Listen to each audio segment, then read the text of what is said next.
Okay, should I start? Yeah, okay. Welcome everybody, and thank you for joining.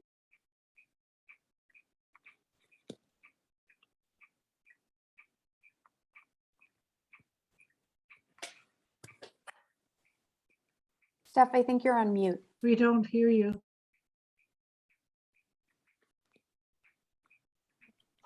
Still muted there, Stephanie. You're muted, Stephanie.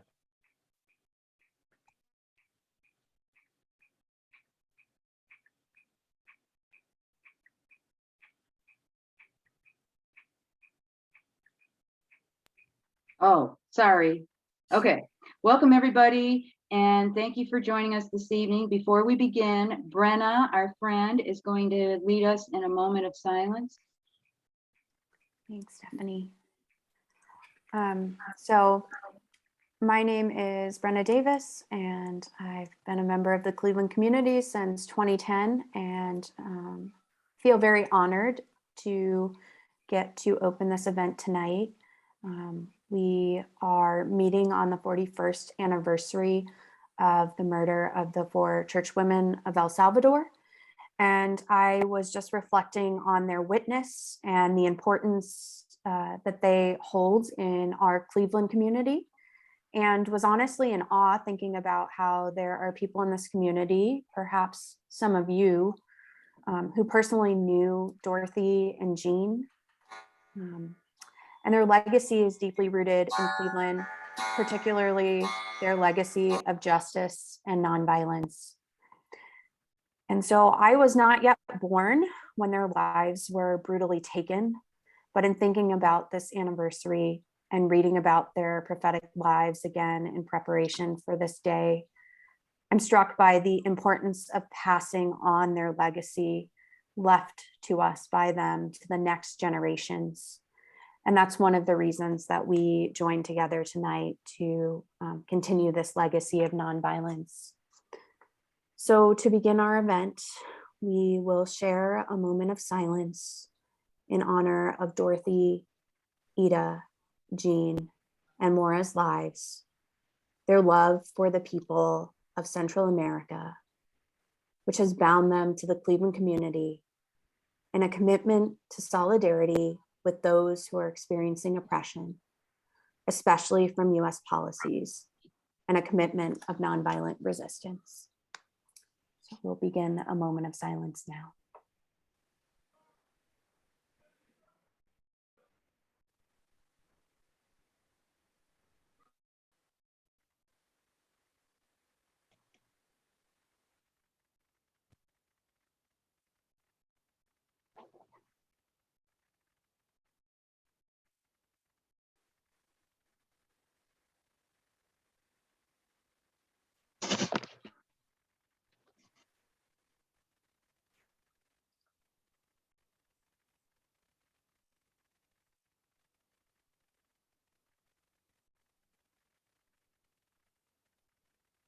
We end this moment of silence in gratitude for their lives and the legacy of all those who witness nonviolence. Thank you. Thank you, Brenna. And now our friend Dr. Malampy is going to give us a brief history of this annual event, the State of Nonviolence. Hello, everyone. My name is Michael Malampy, and I'm just going to provide a brief overview of the State of Nonviolence. The Cleveland Nonviolence Network has been organizing this event since 2011 in order to highlight outstanding efforts to promote nonviolent solutions to conflicts around the world. Our keynote speakers have included Angela Lederach, Harry Burry, Buddy Bell, Paul Chappell, Sarah Thompson, Brian Terrell, Malez El-Jamiabi, and Kathy Kelly, who have covered a broad diversity of topics, ranging from the use of art in nonviolent resistance to the status of the Afghan peacemakers community. In 2016, our event was expanded into a major collaboration with 100 local and national peace and justice groups in order to organize the People's Justice and Peace Convention. Today's presentation promises to continue our tradition of exploring nonviolent alternatives to militarism in an increasingly conflicted and dangerous world. So I'll give it back to Stephanie, who will introduce our speaker. Thank you so much, Mike. First, we want to thank all of our sponsoring individuals and organizations, including the Social Justice Institute of Case Western Reserve University, John Carroll University's Peace, Justice, and Human Rights Institute, the Ursuline Sisters, the Interreligious Task Force on Central America and Colombia, the Community of St. Peter, Greg Coleridge, Mark Silverberg, Cleveland Peace Action, the Northeast Ohio Sierra Club, Organize Ohio, and the Hip Hop Congress. Thank you so much. Okay, I first became acquainted with Dr. Bacevich and his work when he was interviewed by Bill Moyers on the Bill Moyers Journal program on PBS way back in August of 2008. Moyers was interviewing him about his then newest book, The Limits of Power. I was so taken by the interview, I went straight to the library to borrow the book, which I could not put down. Since then, I've read other books by Dr. Bacevich, including Washington Rules and America's War for the Greater Middle East. As a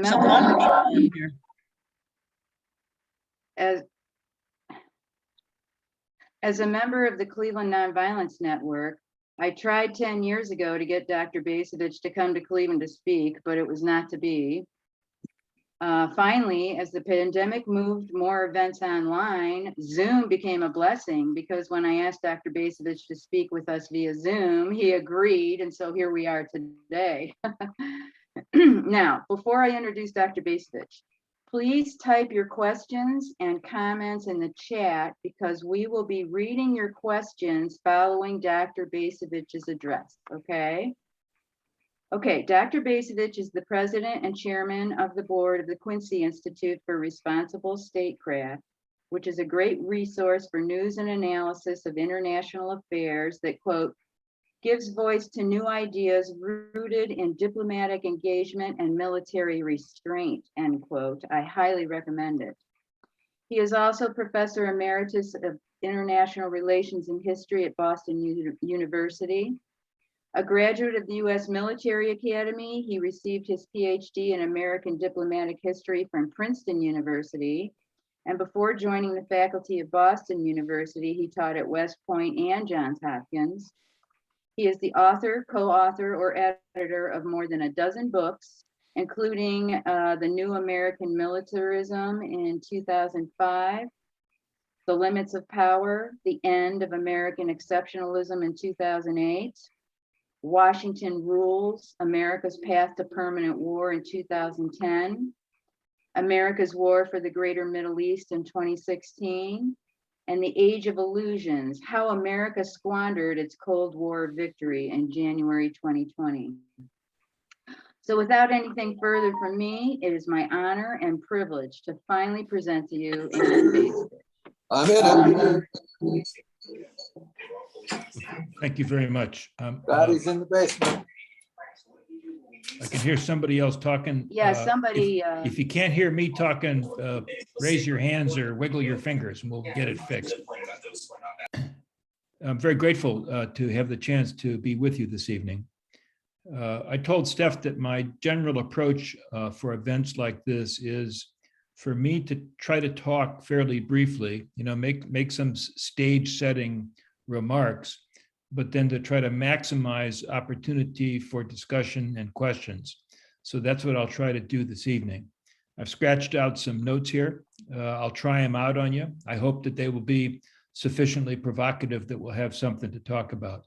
So let me dive right into my talk, and we'll see where this takes us.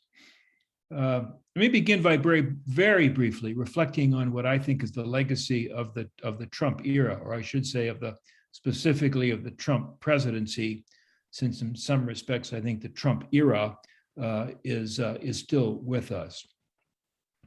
I've long argued, I know this is a minority position, that President Trump among presidents is really an insignificant figure, someone whose presidential legacy is of really trivial significance. On the other hand, Trumpism, the appeal that this particular individual exercises over a significant number of our fellow citizens, that's significant, and that's likely to be with us for some period of time. Now, Trump himself, what is his legacy with regard to foreign policy? I think, quite frankly, his legacy is exceedingly thin and barely worth noticing. He came to office, he ran for the presidency, making very large promises to end the forever wars. Now, I'm hearing myself in echo, and that's probably not helpful. I think it would be very helpful if others could put themselves on mute.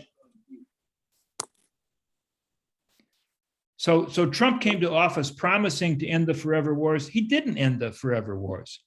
He promised to drain the swamp, that is to say, to overturn the foreign policy establishment. He didn't do that. Quite frankly, I think that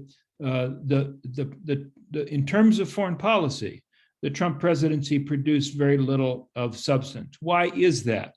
I think the primary reason is because of the personality and character of Mr. Trump himself. Utterly lacking in discipline, utterly lacking in the focus to not only initiate an action, but to follow through and to get it done. He was not qualified to be the president of the United States. God knows how he got to be a billionaire. Seems to me that he's not even qualified to make much money in the business world. Of course, he went bankrupt like 6 times, as we all know. But the point is, I think, that despite the grand promises, Trump as president never articulated in a coherent way an alternative to the foreign policy tradition that had existed for decades prior to his term in office. What is the essence of that tradition, or the paradigm that he professed to oppose? I think it consisted of, among other things, first of all, an emphasis on military power as the centerpiece of our ability to influence world affairs.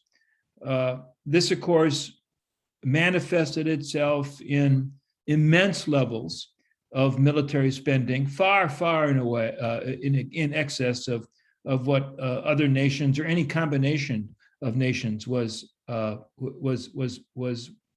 doing. A vast array of bases around the world, and forces designed not so much for defense, but forces designed as instruments of intervention. The United States Army, in which I served, doesn't exist to defend the United States of America. The United States Army exists to get ready to go fight in the Persian Gulf or in East Asia or in the Horn of Africa or wherever. That's the paradigm that Trump inherited. It's a paradigm that he pretended to oppose, but it's a paradigm that survived his presidency almost without any effect whatsoever. Now, let's go to his successor, President Biden. I would argue strongly that the central thrust of President Biden's approach to national security policy is, in fact, to try to resurrect, preserve the status quo ante Trump, to get us back to where we were before Trump caused such a ruckus and seemed to bring discredit upon the previously accepted national security paradigm. Now it's early in Biden's presidency. Let's concede that. But as far as I can tell, there's no sign that there's going to be any significant reduction in the overall level of Pentagon spending. As a matter of fact, it's going up. The administration just released its review of global positioning, and the result is minor adjustments. If you don't like the fact that there's something like 750 or 800 U.S. military bases scattered around the world, well, you're not going to like the Biden plan because he does not reduce those number of bases. All he does is make some modest shift away from places like the Persian Gulf toward East Asia. This pursuant to this notion of reviving great power competition as the centerpiece of U.S. national security policy. And of course, there is this emphasis on great power competition, which really translates into moves that were evident under Obama and were evident under Trump, that continue with this president, moves toward embracing the idea of a Cold War with the People's Republic of China that will mirror the Cold War that was the central organizing principle of U.S. policy for the period from the late 1940s until the 1980s. Now,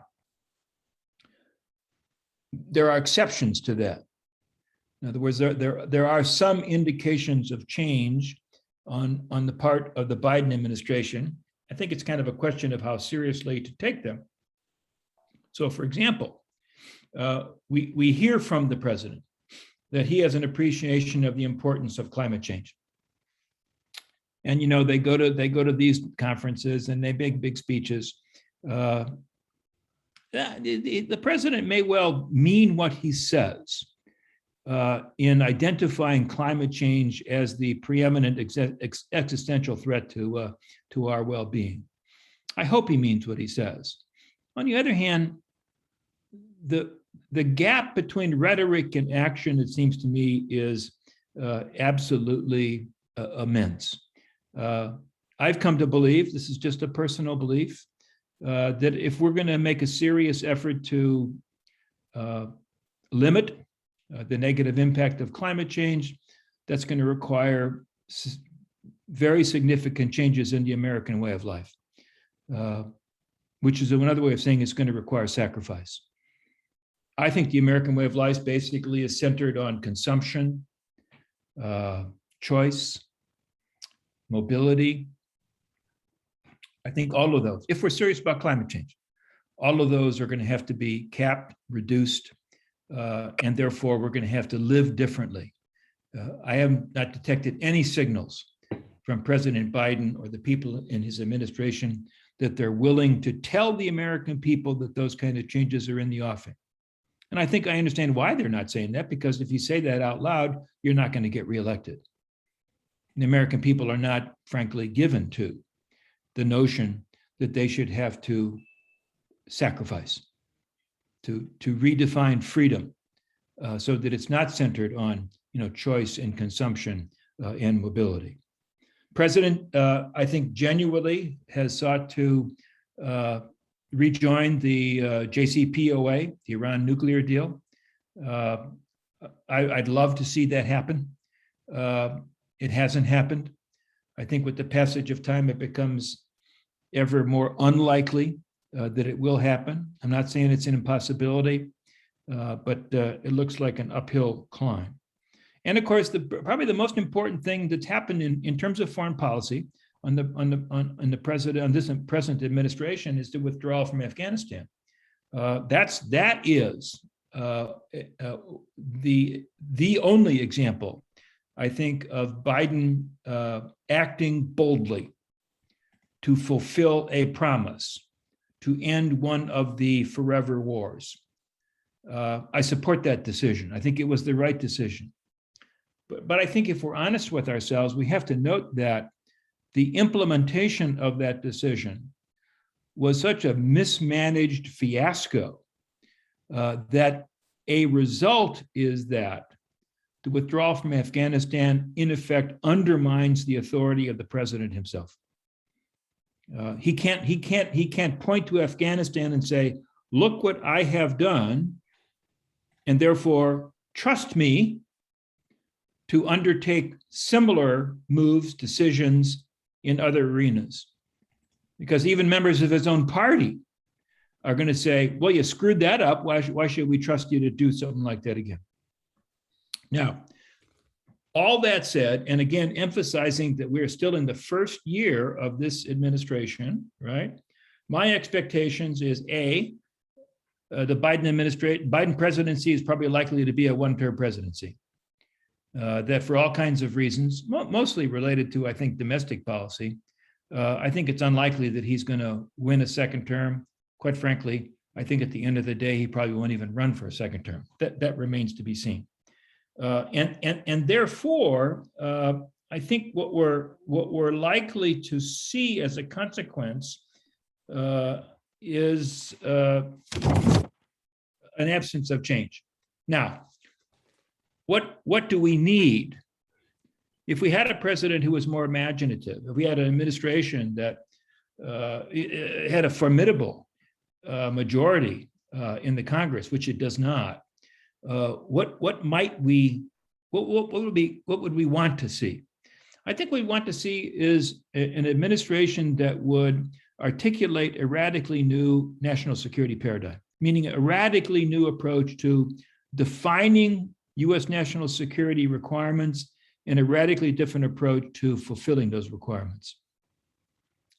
The existing national security paradigm, the one that dates from really the beginning of the Cold War, I think, is one that identifies threats out there, far away, threats that are in Europe, threats that are in East Asia, threats that are in the Persian Gulf. Those are the things that we need to worry about. Those are the things that threaten the safety and well-being of the American people. That's been the habit. And furthermore, then asserts that the antidote, the proper response to those faraway threats is military power. Raising up military power, being prepared to use military power, actually using military power. That's what we need to do to deflect these threats that are far away. That's the essence of the U.S. national security paradigm that dates back to the beginning of the Cold War. My view is that in the present moment and for the foreseeable future, the actual threats to our well-being and our safety aren't out there. The primary threats, at least, are not out there in Europe, in East Asia, in the Persian Gulf. The threats that we most need to worry about are back here, where the American people actually live, where we live, where you live, where I live. Those are the threats that deserve to be attended to in a serious way. What am I talking about? I'm talking about the climate crisis. I'm talking about persistent worsening economic inequality, leading to things like this incredible phenomena of deaths of despair. Basically, people killing themselves because they have lost hope in the ability of the American system to provide them with at least some modicum of decency. I'm talking about porous borders. I know, to discuss borders can get into politically contentious issues, but let's face it, the trafficking in human beings, in drugs, in weapons, any way you slice it, poses a threat to our well-being. There's no easy solutions to that, obviously, because Obama and Trump and now this administration have been looking for an easy solution and they haven't found it. But I would say that porous borders are a heck of a lot more serious in terms of endangering your well-being, my well-being, than anything that Vladimir Putin is doing in Ukraine. Economic deterioration is another threat to our well-being that is here, not on the other side of the world. My sort of personal favorite, or the thing I hate most, is that every time I go to the store and buy fish, we know that all of our fish is now contaminated with bits of microplastic. How can that be? But that's the world we live in. That's the world, in a sense, we accept that we live in. And of course, there is the the political partisanship and dysfunction that is so rampant in our country and that manifested itself most clearly in the January 6th insurrection. Yeah, I worry more about that. I worry more about the loss of confidence in the Constitution of the United States, in our constitutional order. I worry more about that than I worry about whether the People's Republic of China is going to seize Taiwan. I'm not dismissing that as a possibility. I'm not saying that would be a good thing. I'm saying that the threats that we need to worry about are far closer to home, and they have tended to be either ignored or treated as an afterthought. You know, I give this kind of a talk. I often say, you know, we have the biggest, most powerful United States Navy in the world. We've had the best Navy in the world since World War II. We should be proud of our Navy. But on the other hand, our Coast Guard, we got to be proud of our Coast Guard. Our Coast Guard is underfunded, and our Coast Guard actually responds more immediately to those threats and dangers here closer to home that do actually affect our well-being. So I'm not trying to disband the Navy. I'm just saying, let's take some money away from the Navy and let's give it to the Coast Guard. Let's plus up those agencies that are more relevant to dealing with those threats where we live. This ain't going to happen. Alas, this is probably not going to happen. Why isn't it going to happen? It's going to happen in part because of the power of the military-industrial complex, which exists. It's not going to happen because I think of bureaucratic habit and lethargy. It's hard to get the bureaucracy to think differently about threats and the threats that matter. I'll just leave that there. So,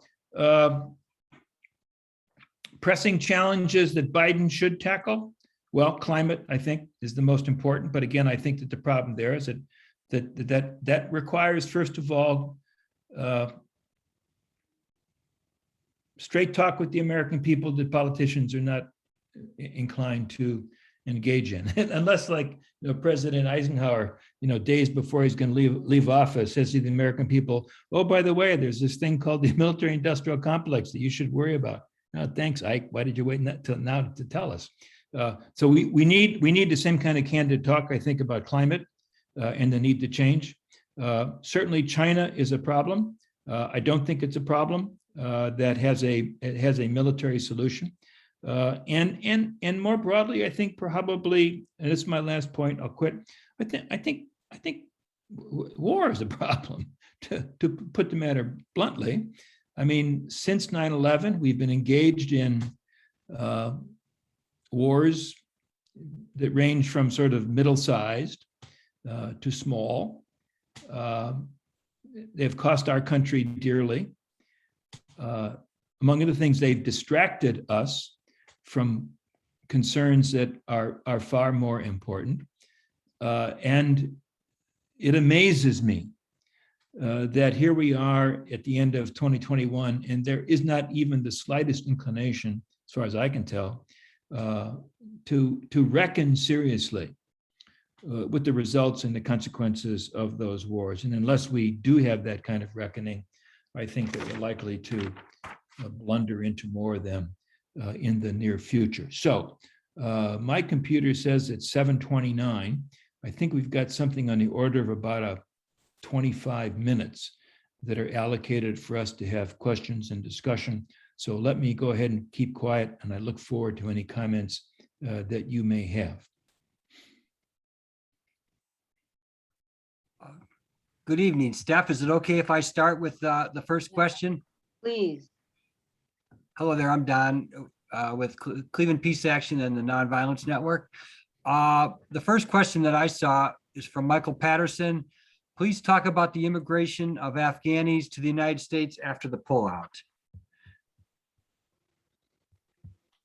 Any comments on that, Mr. Bacevich? Well, I'm not sure what the not sure what the questioner is getting at. The evacuation was totally screwed up. And why the planning was so defective, what the failures were at the top levels of the administration, failures in the intelligence community, failures of the military itself. We haven't gotten to the bottom of that, and I don't know if we will. Clearly, there is a moral obligation that we have to Afghans who supported us during the war to provide them with sanctuary.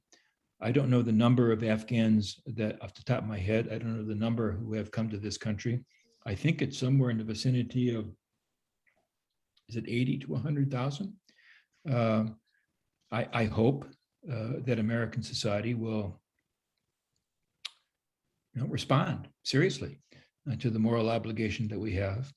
I dare say that 80 or 100,000 is probably not a sufficient number. And there need to be ways to provide sanctuary to other Afghans who supported us, who want to leave Afghanistan and find sanctuary in the United States. Doesn't mean that every Afghan should come to America. I think the bigger problem is, how do we deal with the Taliban? You know, like it or not, the Taliban won. Our side lost. We lost. And at some point, and frankly, that point is probably now, we need simply to acknowledge the outcome of the war, and therefore to deal with the fact that the Taliban are now in charge. And from, not simply from the point of view of being nice, but from the point of view of US interests. We need to deal with the fact that the Taliban now govern Afghanistan. We need to do whatever we can to ensure that they govern Afghanistan in a way that is consistent with our interests, and hopefully to at least some degree consistent with our values. Now that takes a certain amount of political courage.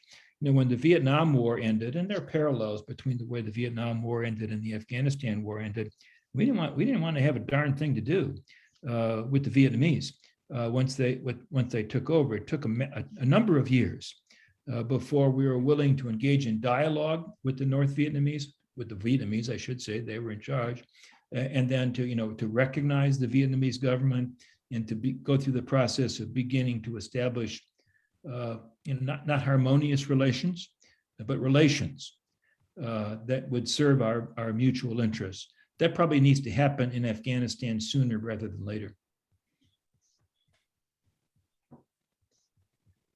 Maria? Dr. Bacevich, this is Maria Smith. I'm going to try to group several questions so that everyone feels that their question was out there. And these are grouped on the concept that there's a threat that we're facing. And so one of the questions is, why doesn't the military acknowledge that the war on terror creates more quote unquote terrorists outside than another strategy would be? The other, combined with this concept of a threat out there, is, do you think that in terms of breaking the kind of pattern and the militarism that we have in the United States, do you think that has anything to do with the way the ideas of masculinity and the way males are brought up in our society that creates this perception that there are threats out there? And then the third question about breaking the cycle of the military industrial complex is the efforts, local efforts, every time people are trying to challenge the defense industry spending, there comes local communities see that as somehow taking away something from them. And then there becomes this kind of dispute locally about job loss. And how do you think we can break this cycle of viewing threats out there, creating threats out there, and dealing with the military industrial complex and its impact on local communities. I don't think I gave can make those the any kind justice of a to those. useful comment on the masculinity issue. I guess I'm skeptical that the sort of the gendered analysis can provide any insights that are particularly useful in this larger question of sort of the American propensity to emphasize the use of military power. Why do I say that? Limited evidence base, okay, very limited evidence base. But we've had women in positions of real power now. Madeleine Albright, Secretary of State. Condoleezza Rice, National Security Advisor, Secretary of State. Hillary Clinton, Secretary of State. Again, limited, database here. I myself didn't see anything about the way they handled their responsibilities that suggested that a feminine perspective was going to lead to less aggressiveness, less emphasis on violence, on using force. On the contrary, I mean, they were, from my point of view, just as bad as the men who tended to precede them. Now, it could be that if you want to become Secretary of State or National Security Advisor, you have to embrace those views. The gender is irrelevant. You have to buy into American militarism to get into a position where you can influence national security policy. I don't know, but I just don't buy gender as a particularly useful framework of analysis. Now, so I was a military officer for 23 years. A long time ago. I don't pretend to have any particular insights into the thinking of the American military, here in 2021. I guess I would claim to have some understanding of a military mindset. It's not evil, but I do think it is, it includes a conviction that we, the soldiers, right? That we soldiers have something useful to offer. That what we do is important. And that frankly, that what we do, because it's important, is the reason why we are owed respect, why we should be allowed to exercise clout. I think that way of thinking is rather widely prevalent in the officer corps. Guess what? Journalists think the same. Guess what? Business people think the same. Guess what? Clergymen or clergy persons think the same. You commit yourself to a way of life, and it's very difficult not to reach the conclusion that my way of life is legitimate, is important, deserves to be respected. So I don't think that the military is much different. As a matter of fact, quite frankly, if we had a military that was able to think radically different, would be simply astonishing. So I'm not surprised on that score. I'm not particularly troubled either, because if our system of civil military relations is working properly, I'm not sure if it's working properly, but if it's working properly, then senior military officers advise, but they don't decide. The civilians decide, and the senior military officers then implement the orders we are given. So in other words, that in a proper civil military relationship, the authority and autonomy of the military is actually fairly limited. And therefore, we don't need to be all upset about the mindset that tends to prevail in the ranks. And there was a third question, which I have forgotten. About the link between trying to, Oh, military industrial complex. yeah. Well, yeah, I think, this is it is taken for granted, I think. It's taken for granted because this is something that, again, it goes back to Eisenhower in 1961, that a notion that has been repeated and repeated and repeated and repeated, that defense programs produce jobs, and cutting defense programs eliminates jobs, and that inflicts suffering and harm on local communities. That's a powerful argument. I mean, it's politically powerful. I know that I'm not one of these individuals, but I know that there are scholars who offer research to challenge that. In other words, that have done research to say, you may think that producing fighter planes is the key to maintaining high levels of employment in your community. But the truth is that if your community made solar panels instead of fighter planes, there would actually be a higher payoff in terms of jobs that are being produced. There's research that says that. Unfortunately, that research hasn't been promulgated as effectively as the argument that says that producing fighter planes creates jobs and it's good for the local community. So there is there's an argument that needs to be made more effectively against the notion that the military-industrial complex is good for the economy.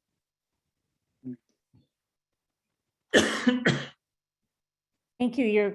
Your last answer was perfect, because at the end of the program, there's going to be a segue about an invitation for people to participate in a campaign to inform our communities of why we don't want military spending. So I'm going to yield the floor to Michael Malamphy, who's going to lead us through the next round of questions.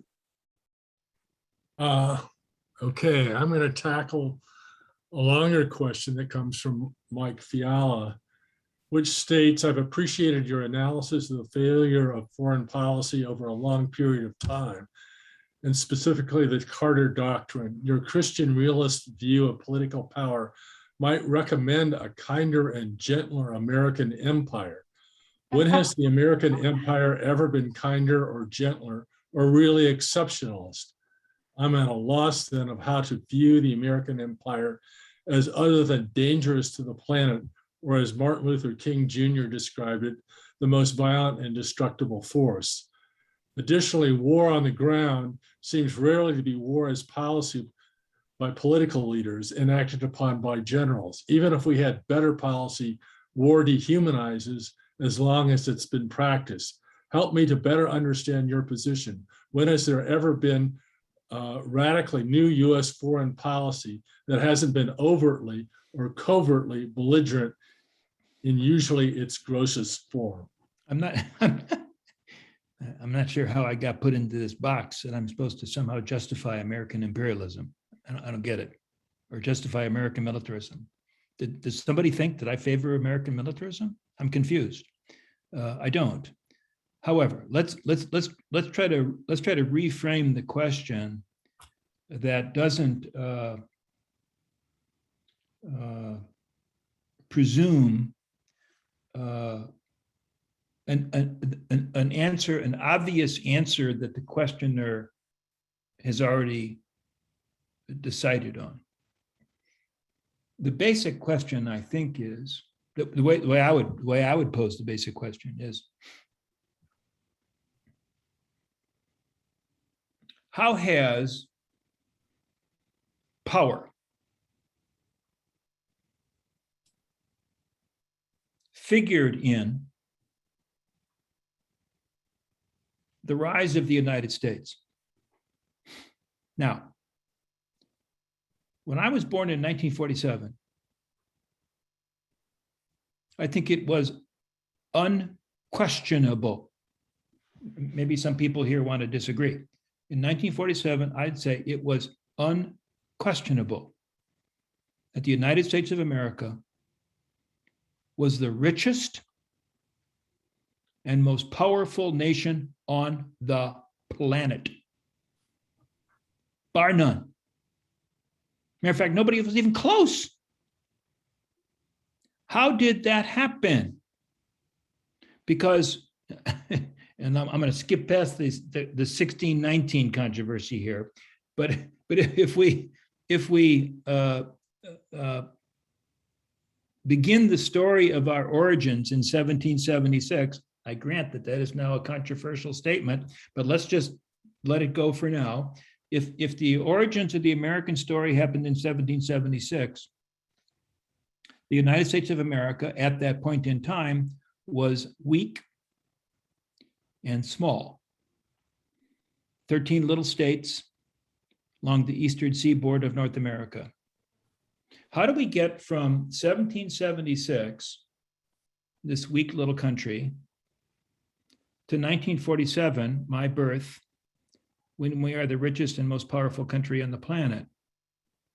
There's an answer to that question, and the answer to that question is an immensely successful strategy of opportunistic expansionism that successive administrations pursued throughout the 19th century and into the 20th, where successive administrations, successive American presidents seized opportunities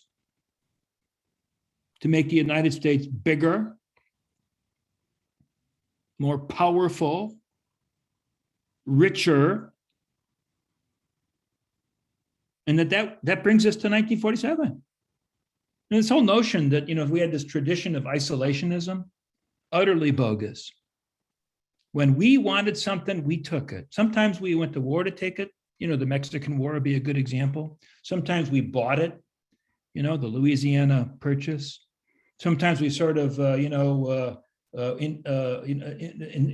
of took it over by infiltrating into Texas or infiltrating into Florida to make those places basically ungovernable except by the United States of America. Sometimes we engaged in overt imperialism, invading Cuba, seizing Puerto Rico, seizing the Hawaiian Islands, seizing the Philippines, Panama.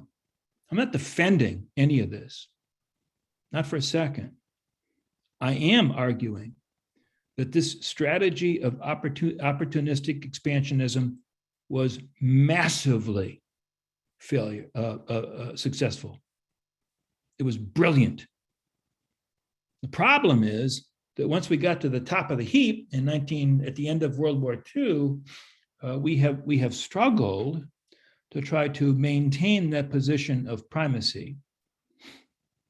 And I think in particular, over the past, let's say, 30, 40 years, we have radically misunderstood the role of military power in maintaining our status. And as a consequence, we've engaged in these futile, costly, foolish wars that bring us to where we are today, where we may no longer be the most powerful country in the world, and where, at least in part, because of our folly in these foolish wars, we have created in our own polity a sense of crisis and disunity, and leaves us kind of not knowing what the heck to do. But I mean, if you want the United States to be back to what it was in 1776, then you would say everything that's happened since then has been a failure. But quite frankly, I think most of our fellow citizens probably think that most of what's happened since 1776 is good news. It's made us rich. Thank you. Don, you want to read the next question? Yeah, there was two on Israel and the USA marriage to Israel is the one element that has destroyed the Middle East. And how do we change this this equation? So I'm sorry, that US relations with Israel destroyed the Middle East? That's what, yes. I And would that's, I would say that's a vast oversimplification. I think that the way I would put it is that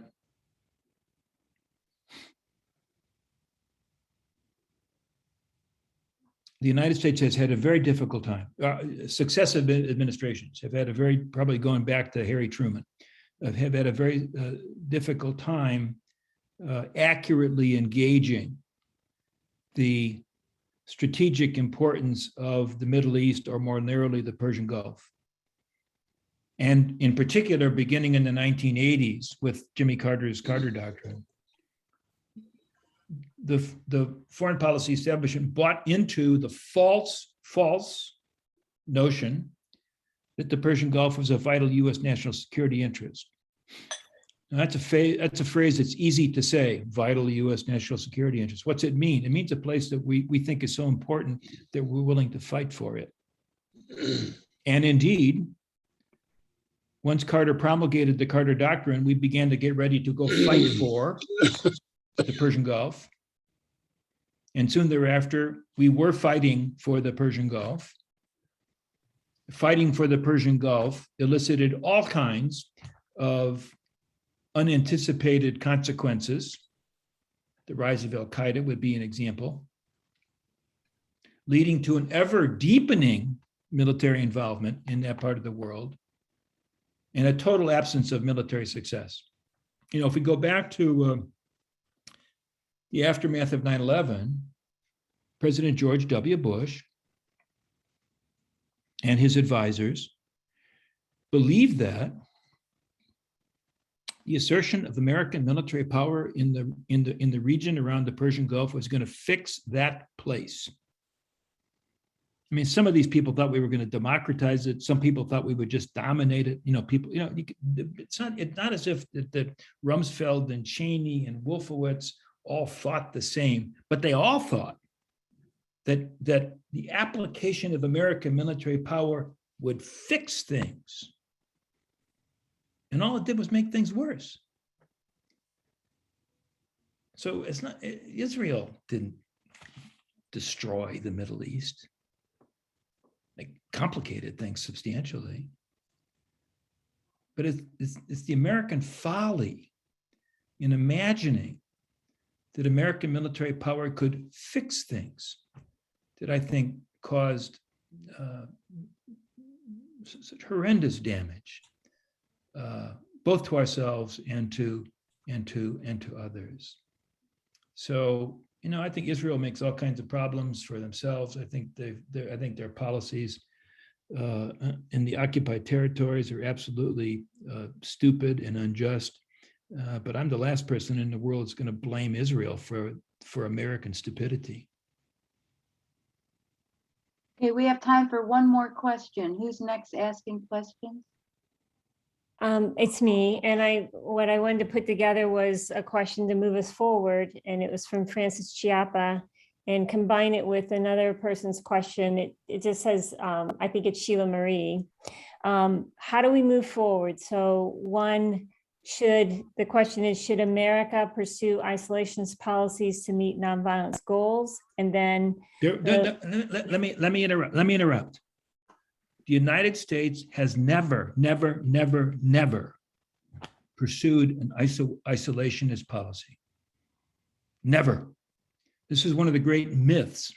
And the problem with the myth of isolationism is it interferes with our ability to understand the actual terms of our behavior, the actual sources of our motivation. We've never been in isolation in this country. Again, how do you go from 1776 to the end of World War II? Not through isolationism, that's for sure. I'm sorry to interrupt. That's okay. And because I wanted to get this other question out, ideas on how the peace, it says peace movements strategy are going forward. So we know what we don't want to do. What is it that you suggest that we want to do? Well, huge question. I don't have good answers, but I'll use the moment to give a plug to the Quincy Institute for Responsible Statecraft. So we're a new think tank located in Washington. I'm not in Washington, I'm in Massachusetts, but I got these wonderful, I'm the old person, wonderful young colleagues, passionate, hardworking.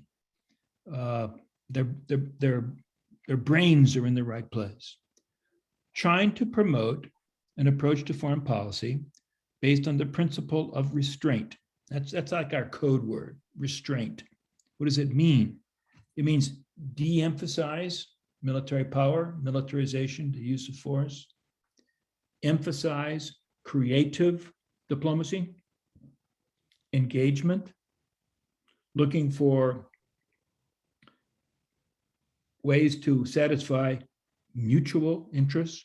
Not trying to say that that's easy, not for a second. Is it easy? It's a complicated world. But I mean, the Quincy Institute is trying to make space for ideas in the realm of foreign policy that will move us away from the emphasis on militarism that has become such a, it's hobbled us in such costly ways. Wow, excellent, excellent answer, Dr. Bacevich. We can't thank you enough for this talk. I want to thank our sponsors again, and I want to invite people to, maybe Don could put this in the chat.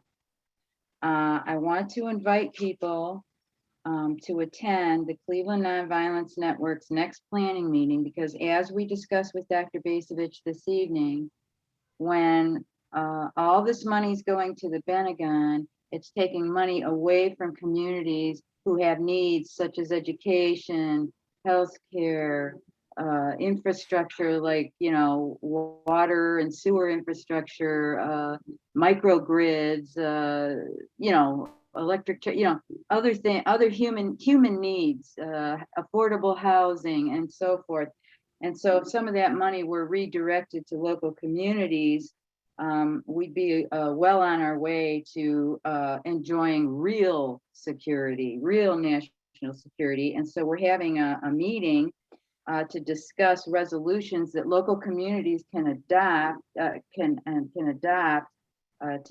for local governments to tell Washington, hey, we would prefer that this Pentagon budget be cut this much so that my community can afford to pay for this need and this need and this need that we have here in our local community.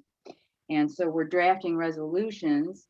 And if you want to join us, if you email us at clevelandnonviolence@gmail.com, we can send you to an invitation to join us for a Zoom meeting to hash out some of these local resolutions that you can bring to your local city council and see if they would like to adopt some of those resolutions. And again, thank you for all of our sponsors. Thank you, Dr. Bacevich. Don, did you put the clevelandnonviolence@gmail.com in the chat? Here it is. I'll put it in. If you want to join us, clevelandnonviolence@gmail.com. There it is. Steve. Yeah, I put it in. yeah. Yep, If you you can. email us, we'll send you that invitation, and maybe we can create this alternative that Dr. Bacevich's Quincy Institute is working on, and there will be better tomorrows.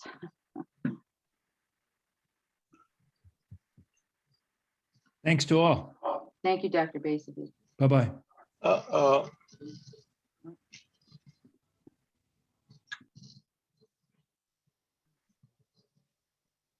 Oh.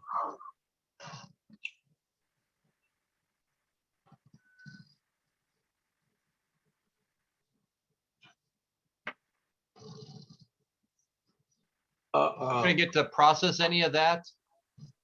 Uh, Are we gonna get to process any of that? I don't know. Or, Well, we I have it mean, I'm recorded. cool with saying, hey, this is an offline conversation. It just, you know. I feel free if we feel like it's time to go, but I'm unsatisfied personally. Yeah, I know, because he asked me to send him a specific topic, and I asked him specifically Oh. to discuss how the Afghanistan war demonstrates the inefficacy of the use of military force to solve, the problem of 9/11 in Afghanistan, and that's not what he talked about. Well, I'm not complaining about that, but I think the format suggests, you know, a very difficult format because this is the nature of experts coming in. I actually have a positive, I told that to you, Stephanie, I have a positive view of his point of view. But to think that we're actually going to have anything meaningful, either we have to deconstruct this format or we just need to say, hey, this is just one more move along. You know, you get to hear that and you move along. That's fine. I'm not saying it's wrong. That's typically what's done. But I personally feel dissatisfied, and that's why I'm expressing, you know, either it's my mistake not appreciating the format, or it is us not being creative enough with the format, or, you know, some other third option. Well, So I'm glad to leave.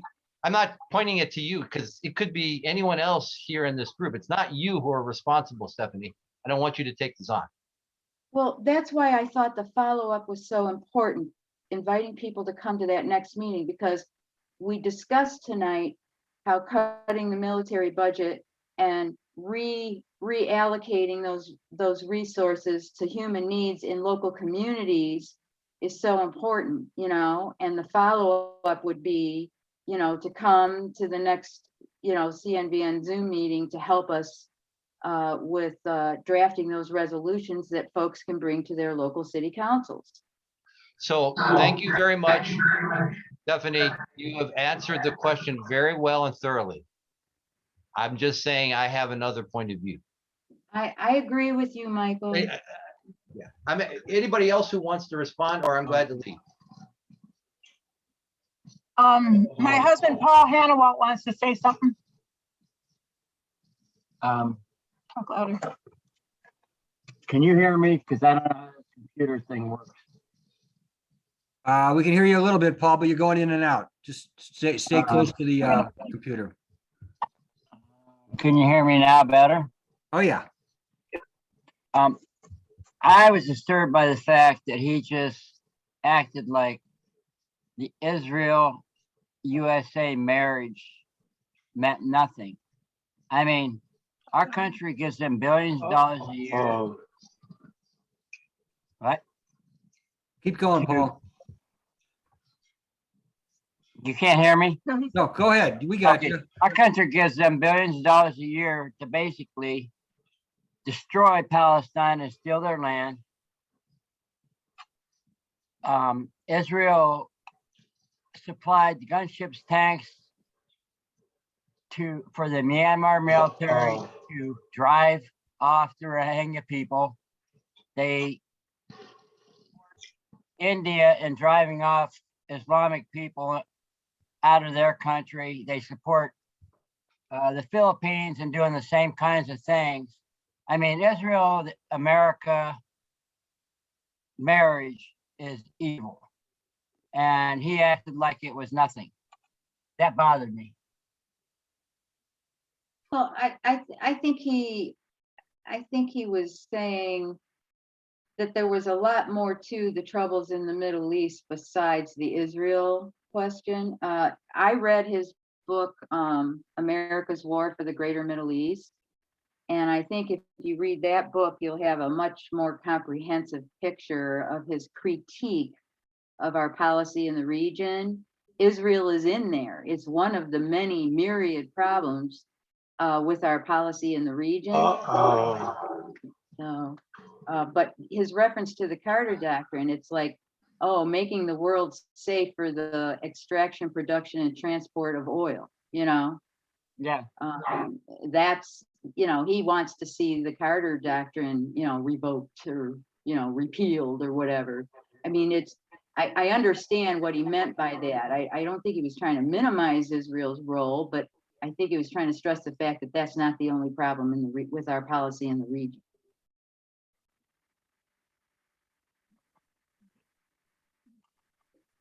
Thank you everyone for contributing. My sense is it's time to go because this is not going to be the format. I appreciate your listening to me and thank you very much. All right. Well, please join us for our meeting, Michael. Yes, these guys had. I just want to say, Stephanie, I think you did a good job. I think Bacevich was provocative. There's certainly limitations to this Zoom format, but I think he provided us enough to make us want to go and read more, which I think is basically the purpose of these kinds of presentations. Right. Because you're so time limited. I mean, you know, you've got less than an hour to delve into all these really complex issues. Right. So, Right. Exactly. And that's why I kind of understood more his snarky Israel remark. If you would have read America's War for the Greater Middle East, you would understand the whole comprehensive picture of our policy in the region. You know what I mean? Yeah. Right here. Where's that? I read that book. I can't get the sound up. Huh? I got it. They finally have a message. Gallery view. Hey, Don, is there a way for you to copy the comments in the chat so that we can preserve them and send them to people, or? What? Yeah, they come up in the recording, actually, Maria. Oh, they do? Okay. Yeah. I don't know what that means. That's me. Yeah, he wrote a whole military history of America in the Middle East, the entire military history of it. And it's quite comprehensive. And I think if you read it, huh?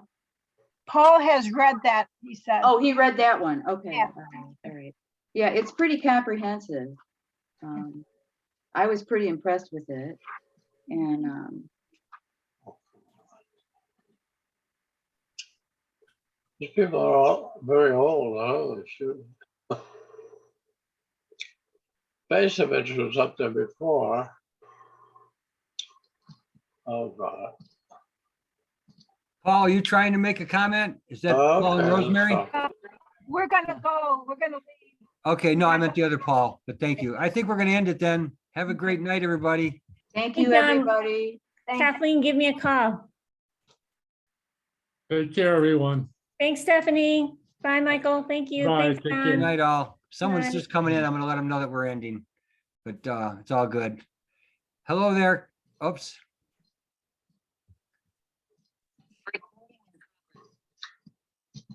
Okay, the meeting. Hello, Bye-bye, Constance. meeting. We just ended the meeting, Constance. Thanks for coming. Oh, I'm so sorry. I missed the meeting. All right. But, Catch you next time. We have All a right. recording, so we'll let you know. Thank you. Okay. Thank you. Welcome. Bye.